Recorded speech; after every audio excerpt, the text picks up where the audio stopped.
Right, there we are. Well, welcome everybody. It's 101. If you haven't met me before, my name is Carin Söderberg and I'm one of the wellbeing coaches here at Wellbeing People. So hopefully you're all aware that we're changing up how we're delivering these monthly webinars to you just to make sure that you get the most benefit and that you keep coming back and getting benefit from these webinars. So we're not repeating ourselves too much. So today we're going to talk about movement medicine, how to reclaim our energy, using movement and how we can fit movement into our days. So it's going to be really short and sweet and it will be over before the half an hour.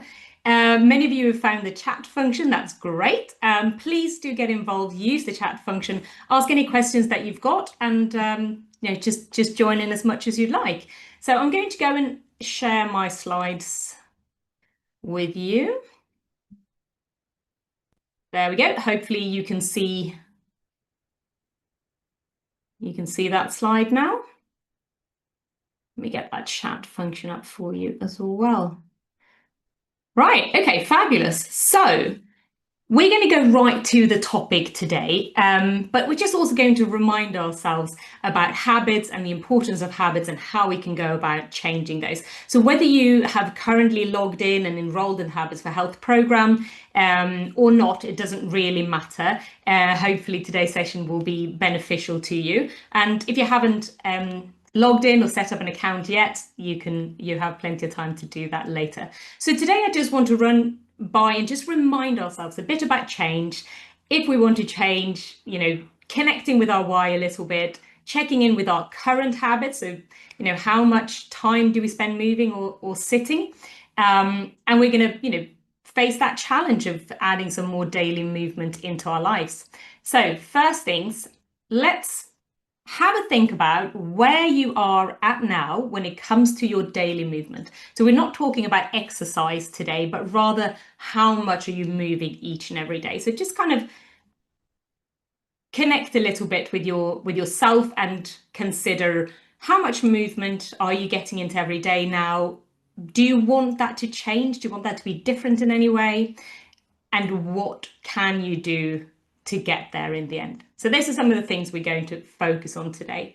So whether you're already immersed in the Habits for Health program or not, I'll just remind you all about the power of our habits and how we learn to grow those habits. So the habits, of course, is something that we do each and every day of our lives, quite often without really realizing it or being aware of what we're doing. But at the end of the day, we all are a sum of those things that we do each and every day. So for an example, if you have a tendency to sit down on the sofa in the evening and watch some TV and have some snacks, and it's so deeply ingrained in your brain that when you turn the TV on, you instantly crave a snack and you've developed that habit. But at the same time, you want to stop snacking so much, but you are still sitting down in front of the TV in the evening, and that habit is so strong, it's really, really difficult to change it. But when we have that awareness that we have a tendency to do that, we can start by trying to change that habit of going sit down in front of the TV by doing something else that isn't going to trigger that response and that habit in us. So the habit then, something that we do often and regularly, not really being aware of it, but has such a huge importance and on how we are engaging with our health and well-being in general. So most of us spend about half of the time in our day on autopilot. We just do the same things that we do each and every day without thinking too much about it. And those habits become really deeply ingrained in our brain. So in order to try and create some change, we need to look at some of those daily things that we do each and every day. So today we're talking about movement. And if you have a tendency to, by default, hop on the escalators or go in the lift when you're going somewhere, perhaps start to just check in with yourself and see, is this an opportunity to add a bit more movement to my day? Because all of those little things that we do really add up and make a big difference at the end of the day. So let's hop into our topic of movement and reclaiming that energy. So the first question I've got for you is to reflect a little bit about your own sitting habits. So I want you to tot up how many hours you spend sitting each and every day. And let me know in the chat function. So take in consideration the time you spend sitting, eating, commuting, at work, in the evening. Just add up those hours and how many hours do you reckon you are seated in a day?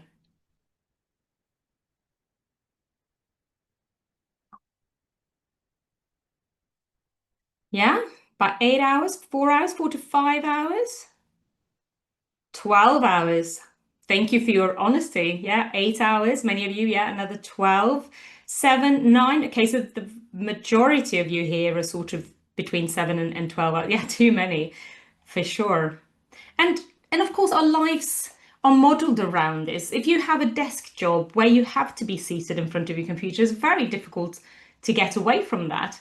And so we have to really try and outsmart the environment that we live in to try and force some more of that movement in. Now, the next question I want to ask you, just had to click everything twice today. How long do you spend sitting continuously without getting up for a break? So look at those hours that you spend sitting in a day, but how long do you actually sit before you might get up and go and get a cup of tea or a coffee, or pop to the loo, go and chat to somebody, get a bit of fresh air? Yeah, so anything from 15 minutes to a couple of hours. And of course, it depends so much on what we do in our day-to-day lives and what our work is like. Yeah, during work, about 30 minutes to an hour. Okay, so fabulous. Thank you for sharing that. So a lot less. We spend a lot less time continuously sitting. So we're not sitting for 8, 10, 12 hours each and every day. However, the average UK adult sits for around 9 hours each and every day. That tots up all of those things that you've just done now. And unfortunately, when we sit for that long, we are increasing our risk for cardiovascular issues, type 2 diabetes, various cancers. So in an ideal world, we want to sit for less than 4 hours each and every day. And that can be a really big challenge. But if you can keep it to below 6 hours, you are limiting and lowering that risk quite significantly. But as you can see, people in the UK sit for around 9 hours a day. So quite far away from the ideal less than 4. And office workers in particularly spend up to 82% of their working hours seated. So what can we do about this? I want to show this video to you because it just really nicely sums up the issue with sitting. Unfortunately, we have an issue with YouTube just showing the adverts now. So please forgive that there's going to be adverts to start with. I can't skip them, unfortunately, even though if it says skip, it just pauses the video. So I'm going to go ahead and show that to you now. It's 5 minutes long. Great experiences with great security? Yep, you get both with Okta. Like when delivering a fresh uniform. Or making bread soon at the high school reunion. Or viewing your results. Jerry's back. It tastes like white bread, but it also has whole grain. How does it taste so good? I don't know, Greg. Magic? Magic. Another person thinks 50/50 is magic. Let's show them it's not magic, it's just really good bacon. And a yummy source of fibre. It's not magic, it's King's Mill.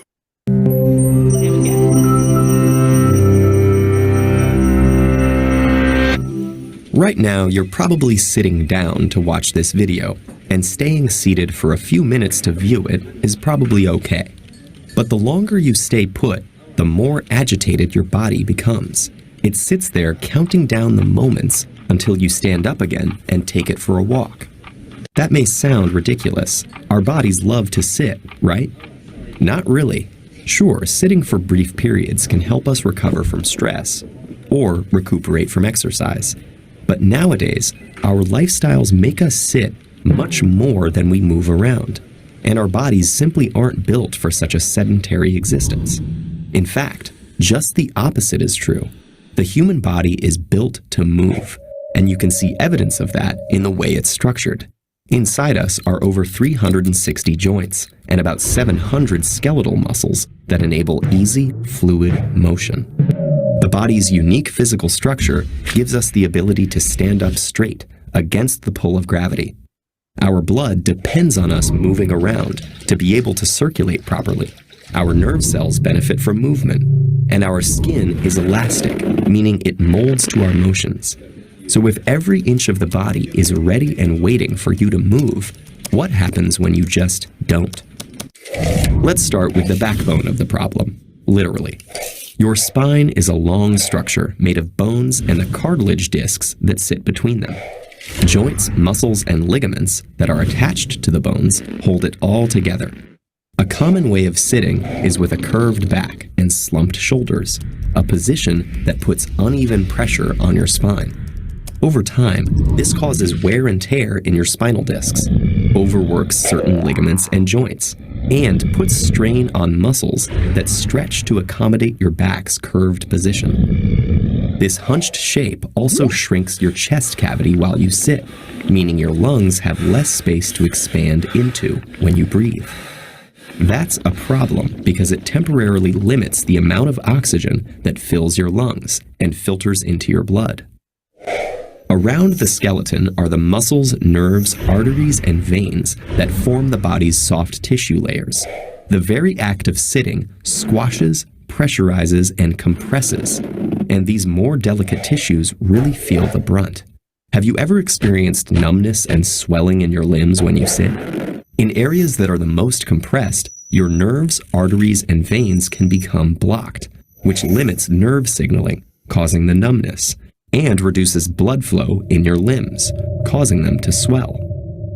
Sitting for long periods also temporarily deactivates lipoprotein lipase, a special enzyme in the walls of blood capillaries that breaks down fats in the blood. So when you sit, you're not burning fat nearly as well as when you move around. What effect does all of this stasis have on the brain? Most of the time, you probably sit down to use your brain. But ironically, lengthy periods of sitting actually run counter to this goal. Being stationary reduces blood flow and the amount of oxygen entering your bloodstream through your lungs. Your brain requires both of those things to remain alert, so your concentration levels will most likely dip as your brain activity slows. Unfortunately, the ill effects of being seated don't only exist in the short term.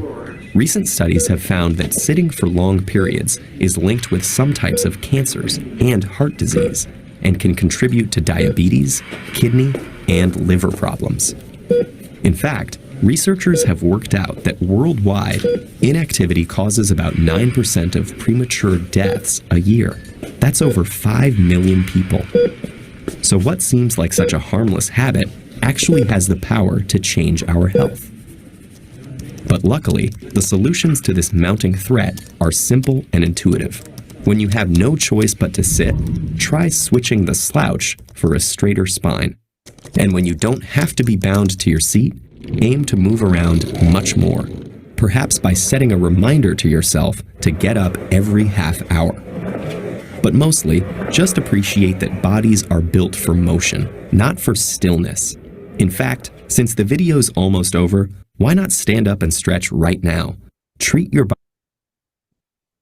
Did anybody get up to stand and move around a little bit to watch the video?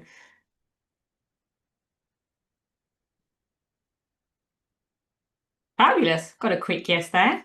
Well, of course, sometimes we're not in a position that we can get up and stand around, which we all appreciate. But let's just recap some of those things that were shared in that video and the impact of what seems to now be known as the sitting disease and sitting for extended periods and how that can negatively impact on our health and well-being. So you can see the image there that when we do need to sit up, just sit down, sit up, just to be mindful of your posture in general and try and sit with a straight spine as much as possible. Have your elbows tucked into your sides and as far back, have your keyboard close to you and your screen just below on your eye level. And there are certain things that we can do to support that energizing movement when we are sitting down as well. But let's just remind ourselves of some of those things in the video. Sitting for prolonged periods and too much sitting in the day can really impact on our metabolic health, slowing down our metabolism and also increase our blood sugar and our resistance to insulin. Can impact on our cardiovascular health, too much sitting apparently can double the risk of heart disease. Our muscles and joints might get a bit tense and achy, and especially that pain we might get in our back, neck, and shoulders if we're sitting too much. It also impacts on our mental well-being, because that movement, and ideally the outdoor movement, has a really big impact on our brain. And our brain is in fact the organ in your body that stands to benefit the most from physical movement. So another good reason to get up and move, especially if you've got a creative job that requires you to really focus. So let's look at the impact just on our bodies in general, and then move on to what we can do. So one of the big reasons we want to keep moving is because of our lymphatic system. This system all over our body that consists of these thin tubes and lymph nodes that run throughout our body. And your lymphatic system basically operates like your sewage system. It's a detoxing system in your body. And in fact, you have more lymph fluid in your body. I think about 3 times as much lymph fluid in your body as you have blood. And we all know that we have loads of blood circulating in our system.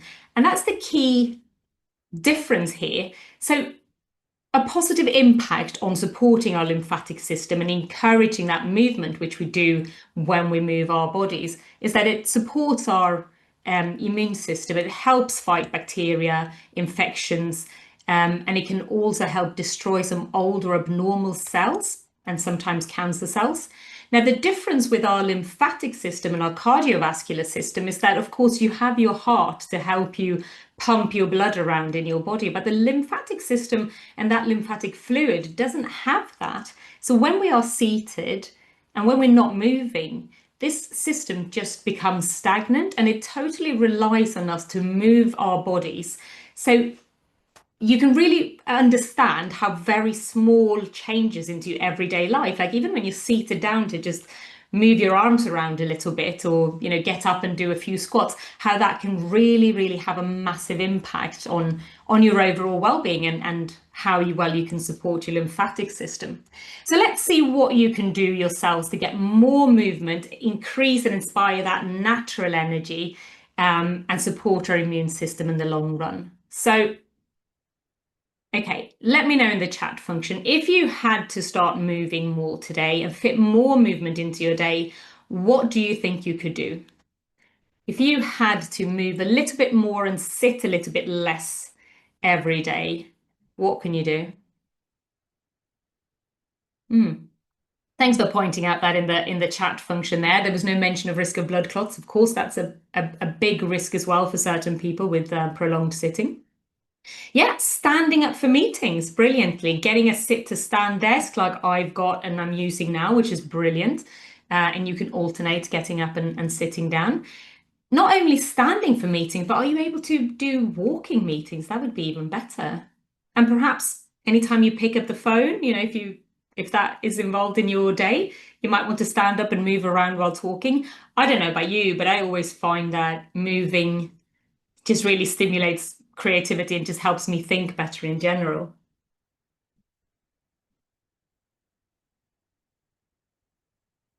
So anything else? If you had to move today, what can you do?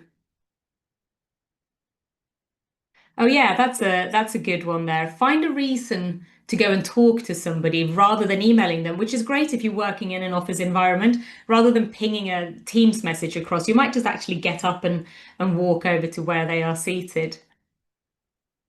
Yeah, walk the long way around to get to wherever you're going. All of those great things like, getting off the bus a stop early or parking a bit further from where you're going. Getting the stairs every time you can. Going for a lunchtime walk. Yeah, it's lovely. Find some shade and go for a lunchtime walk today. This might be your lunch break listening to me. But okay, fabulous. Thanks for your suggestions and ideas of things that we can do. I'll add to that. Don't know why my clicker is very slow today. Yeah, lunchtime walk is vital. So important to get out in that day. So let me check yeah, go and catch up with a friend and have a little walk. So some of my suggestions to add to all of your great ideas is to set yourself that alarm. Like the video suggested, it was suggesting 30 minutes. I've given you 45 minutes. Set an alarm on your phone, on your screen, to remind you every 45 minutes. Some of you might have smartwatches that remind you to get up and go. Get up and move every 45 minutes. Just find an excuse to stand up. It will make a big difference overall. A minimum required 15 minutes every day moving outdoors, whether that's just going for a walk. So if that resonates with you and just a whole day goes by and you've not really been outside, see where you can fit that 15 minutes in, and ideally longer and more of those periods, whether it's first thing in the morning, over your lunch break, at the end of the day. It's really beneficial to your immune system. It really supports your energy levels. And perhaps next time when you are feeling that afternoon slump and you're reaching for the coffee or the biscuits to get some energy going, just pause there for a minute and get up and do something that raises your heart rate for about 2 minutes. So get up and move, sprint on the spot, run around in circles, do some star jumps or something, set a timer for 2 minutes, and then check back in with yourself and see how that made you feel. And I can guarantee that you're getting an instant burst and surge of energy to go back and sit down and carry on with your work. Now, of course, sometimes it's not possible for us to get out. Sometimes it's not possible to move. Sometimes you're on a plane or on a long car drive or whatever it might be. So other ways to stimulate and cleanse your lymphatic system and to encourage that same benefit that you get from movement could be doing things like alternating hot and cold showers, dry brushing. Does anybody do that? I've literally just in the last couple of months taken up this old habit of dry brushing every day. You can do deep breathing exercises, so just inhaling slowly, exhaling slightly longer, making sure that air gets into your diaphragm. So proper deep belly breathing is really beneficial to stimulate your lymphatic drain system as well. You can go and get yourself a lymphatic drain massage, and also staying hydrated is really, really crucial. Right, what have you got here? Small pedal machine under the desk if you have to sit. Brilliant. Yeah, one of those little, just like sit and cycle. I've seen those in some offices where you actually sit on a bike in front of your screen.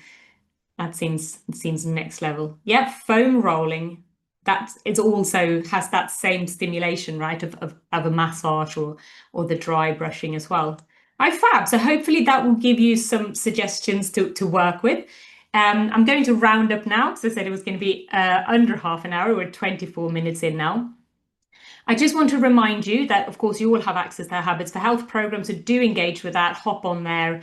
But if you are there already, you will not have missed that we are constantly reminding you about your 1% progress experiments.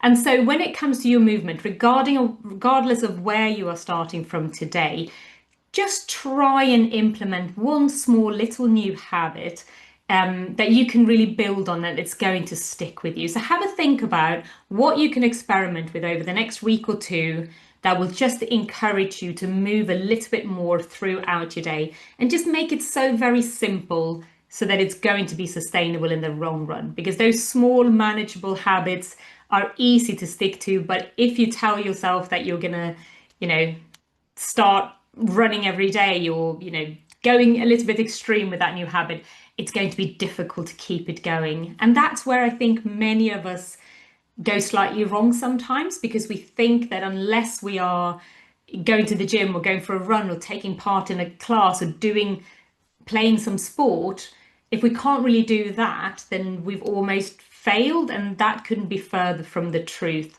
So if you can't find the time to do hard exercise every day, just getting that movement in all the time is going to have a massive benefit to your health and well-being in the long run. That quote was going to hop on earlier. Remember that what you do every day matters more than what you do once in a while. Right, 25 minutes past 1. I'm going to leave you to get on with, I don't know if you're on your lunch break, hopefully you are, so you can get out and enjoy a bit of that sunshine and get some movement in. If you've got any questions at all, drop them in the chat or just reach out to me at hello@wellbeingpeople.com or directly to me at carin.soderberg@wellbeing.com if you already connected to me.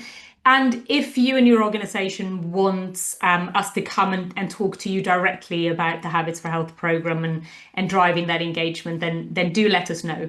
But from now on, these monthly webinars will look a little bit like this with a new topic each and every week. So hopefully we'll see you next time again. And thank you so much for taking the time. Have a great rest of your day.